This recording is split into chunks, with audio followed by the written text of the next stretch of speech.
first and last name for us, please? Sure. First name is Dan. Last name is Peak. It's P-E-A-K. I'm a lieutenant with the Chula Vista Police Department. What, I know you guys have sound from last night, right? Yeah. Okay, so as far as an update this morning, is there anything more that you guys have, any more docs that you've connected with this Oncolo guy? And you said three shootings that you believe he's responsible for. So what I can confirm this morning is, first off, I can say investigators will be wrapping up here pretty soon. So the roadways will be opened up in the next 15 to 20 minutes. Obviously, these investigations take a long time. They have investigators out here trying to collect evidence, get witness statements, look for video. All of that was done since yesterday afternoon, and so finally we'll be wrapping up this morning. This was a tragic incident for everybody involved. The officers that were involved, the poor individual that was driving home and got hit, the person that was carjacked, and of course we have several shooting victims in this case as well. What I can say, on June 4th, we believe Mr. Angulo shot an individual at 300 Broadway in our city, and that individual was shot in the stomach. From what I understand, that person is still recovering in the hospital. We also then had a shooting on June 22nd. That shooting took place in the 600 block of E Street. In that incident, we believe Mr. Angulo shot an individual in the chest. There also, to my understanding, was a shooting that occurred in South San Diego, and Mr. Angulo is a subject of interest in that shooting as well. What I can confirm is there was an arrest warrant for attempted murder for the shooting that took place on 300 Broadway from June 4th for Mr. Angulo. Officers have been looking for him ever since he was identified as that shooter. Yesterday, our fugitive apprehension team that works closely with the Chula Vista Police Department, they actually got information that Mr. Angulo was in the South San Diego area. They began to try to look for him. As officers were looking for him, they then found him in the area of Maine and Maxwell, and that's when the carjacking took place. I can tell you that the carjacking victim is okay. They were not harmed. At that point, officers in marked Chula Vista police units were called in. They attempted to do a traffic stop. Obviously, Mr. Angulo did not pull over. There was a pursuit that took place that went out to the east area of Chula Vista and back to behind me, where eventually he collided into an innocent party that serves his country in the military, was just trying to get home from work, hit that individual so hard it actually flipped his car over. At that point, Mr. Angulo exited his vehicle and then tried to get into the house behind me while holding a gun in his hand. A resident saw that he was trying to get in the house, and at that point had basically slammed the door in Mr. Angulo's face. Or if Mr. Angulo would have got in there, there was young children, that could have turned into a very horrible, tragic incident. We potentially could have had hostages. Obviously, Mr. Angulo wasn't thinking clearly. At that point, when he was denied entry into the residence, that's when he turned and faced our officers with a gun in his hand. He then pointed the gun at the officers. We know that shots were exchanged between the officers and Mr. Angulo.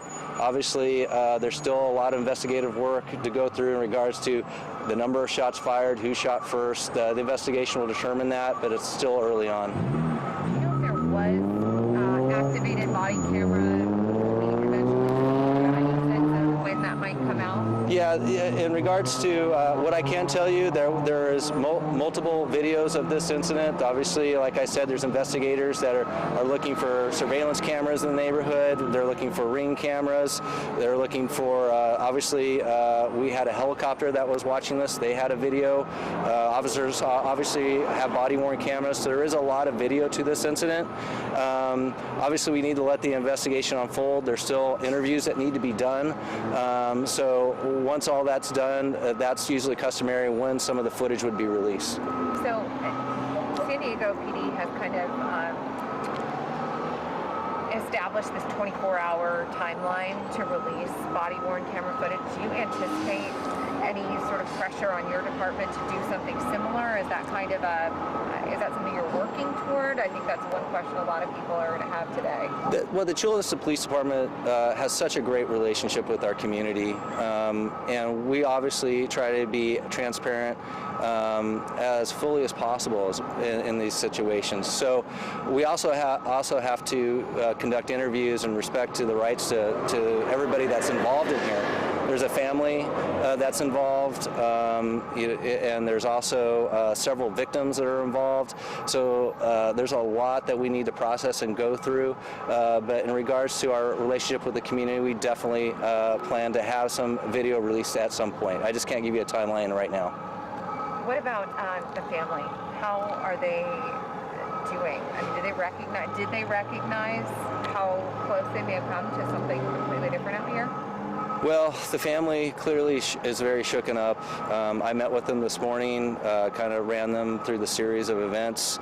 I truly believe they had a guardian angel looking over their shoulder. They had very young children in the house. This could have been very tragic and turned out worse. I consider the individual in the house that shut the door on Mr. Angulo, not allowing him into that residence, to be a hero, and he should be recognized as such. And then the active duty guy, do you know what branch he was?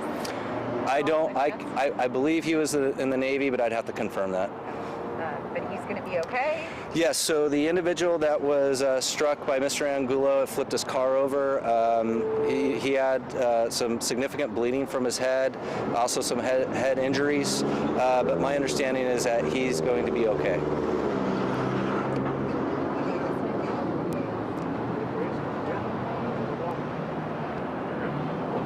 Sounds good. The one with SDP, do you know if that was National City? Or was it SDP? I believe it was the third where he's a subject of interest. Yeah, I believe it was South San Ysidro, South San Diego. Okay. Do they think he was the shooter, or they think he was just? They believe he's the shooter. Okay.